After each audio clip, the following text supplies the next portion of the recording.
Hello, so good to meet you at our global motivational meeting. We are reading World Scriptures book. This God's words does inspire billions of people, families, communities, countries, and the whole world. And will help you too. Just read these quotes and practice in your daily life. As we're reading this holy book from the beginning, please find all the chapters on our Message to Billion channel. You may turn on suggestion playlists and choose the best one for you and listen God's words all day, stay blessed. So for today, God prepared the rich should spread their wealth among the people. First quote, the state flourishes when wealth is more equally spread.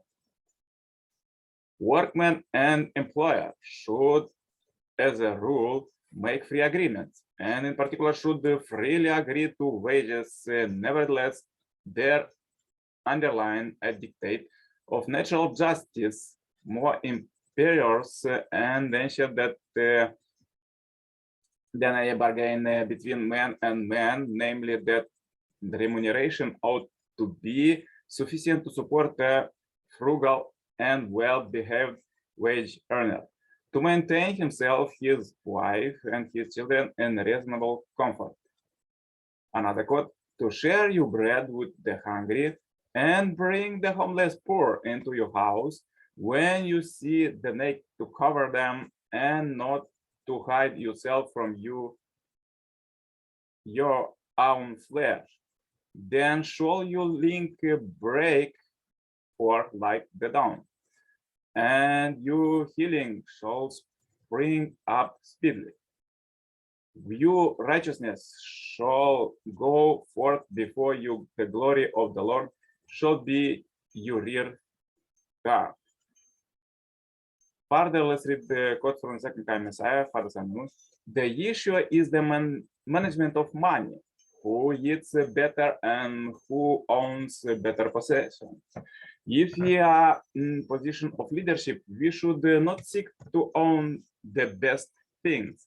If we desire to have below average things, giving our better things to others for the sake of the whole, then equalization will be realized naturally.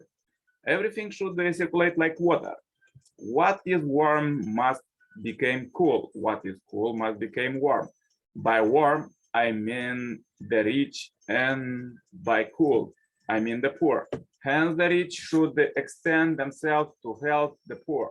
This must happen naturally. If the wealthy people willingly take responsibility for the poor and their community, everyone will be able to live together in harmony. If this becomes a community tradition, all the people will help one another. They will strive not to be indebted to one another. By helping one another, they will all become prosperous together naturally. To bring unity between the people of the upper and lower classes, we must enable the people of the upper class to harmonize with the people of the lower class and raise the people of the lower class to the level of the upper class. To accomplish this requires a central point of absolute value. That central point is God's love. Then what is God's love like? God's love can be with both the people of the upper class and the people of the lower class. God's love is never one directional. It moves in a spherical motion. It can move around freely from the highest point to the lowest. Wherever God's love appears, it is welcomed by all people everywhere. And it creates harmony everywhere at all times. God's love always possess absolute values wherever and whatever it may be. If we have God's love, we are happy. We feel filled and secure. Through thought a person may be at the very bottom. With God's love, he can love those on the top. And with God's love, the people on the top can love those at the bottom.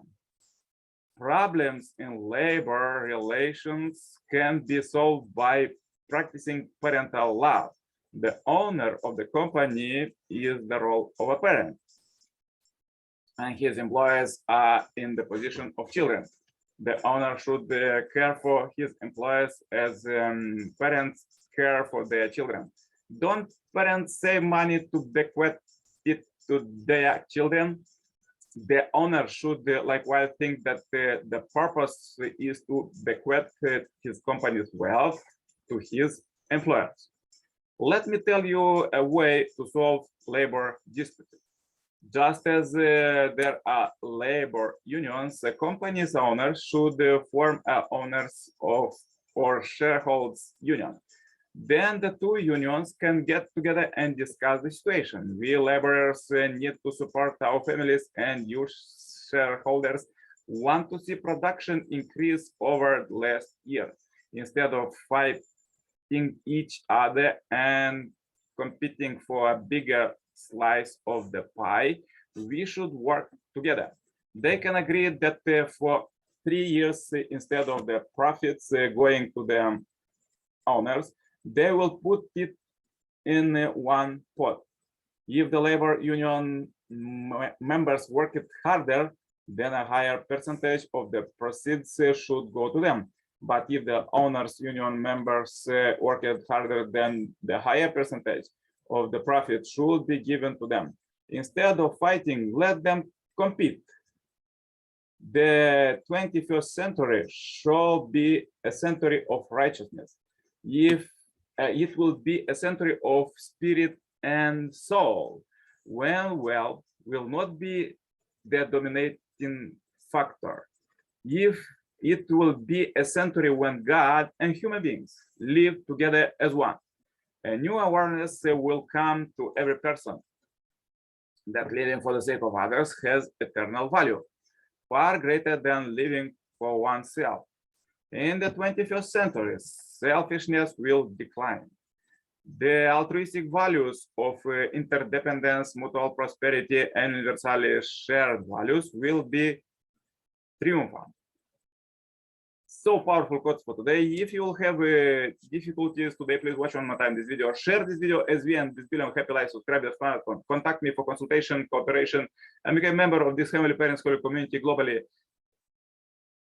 Receive Heavenly Kingdom citizenship right now. The contact is below.